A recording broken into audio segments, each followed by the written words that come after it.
Welcome to tonight's episode. Dim the lights and keep your headphones close because we're headed into the ruins of one of India's eeriest legends, the mysterious, mist-shrouded corridors of Bhangarh Fort. If you've ever wondered where fact and folklore meet, this is the place, and tonight we're peeling back the shadows to explore why Bhangarh is called India's most haunted place.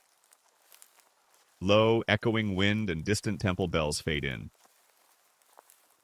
So let's set the scene. Bhangarh Fort, tucked at the edge of Rajasthan's Aravalli Hills, is more than 400 years old. The ruins themselves are sprawling, crumbling stone gates, a silent main palace, and abandoned havalis. The walls are thick, but the silence is even thicker. Locals avoid the fort after sunset. The Archaeological Survey of India has even posted a sign strictly warning, entry before sunrise, exit before sunset only. That's not the kind of rule you see just anywhere, right? Soft, low drone builds giving a sense of uneasy tension.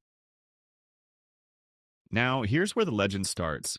The story goes that a powerful tantric, kind of like a sorcerer named Singya, fell in love with the beautiful princess Ratnavati of Bhangarh. He tried to ensnare her with black magic, mixing a love potion into her oil. But Ratnavati, clever and strong-willed, realized what was happening. She tossed the oil away, and the magic rebounded, crushing Singya instead. But with his last breath, he cursed Bhangarh, dooming it and everyone inside. Some say the very next year war came, and the entire population was destroyed. Bhangarh became a city of ghosts overnight. A faint echo of ominous laughter in the wind. But is there more than just folklore? That's the interesting part. Archaeologists point to evidence that the fort was once thriving, with marketplaces, temples, and baths. Then suddenly it was abandoned in the 17th century, something that almost never happened to forts that size. There are no written records explaining exactly why. No mass graves, no obvious invasions, just emptiness. What's striking is that even after centuries, no one tried to build homes inside these ruins again.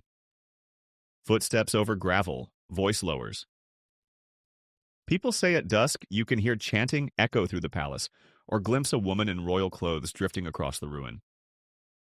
Locals speak in hushed tones about lights flickering in empty towers, phantom footsteps, sudden chills, and an overwhelming feeling of being watched.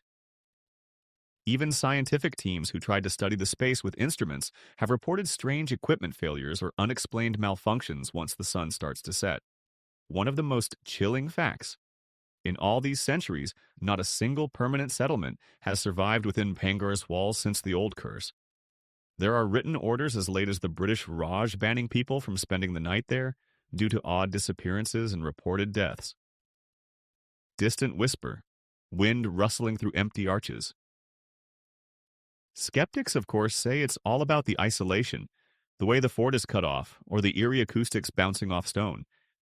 But what strikes me is how often, when someone dares to linger after dark, their stories line up almost exactly. The temperature drops, the wind howls, shadows flicker, and you never quite feel alone. So here's what lingers. Bhangarh isn't just haunted by ghosts, it's haunted by stories, by centuries of whispered warnings, and by a real unexplained mystery sitting in crumbling silence just off the road in Rajasthan. If you ever find yourself near those old gates as the moon rises, listen carefully. The fort won't answer your questions, but it has a way of making you believe there are still some secrets this world just refuses to give up. Ambient wind fades, a deep bell sounds, then silence.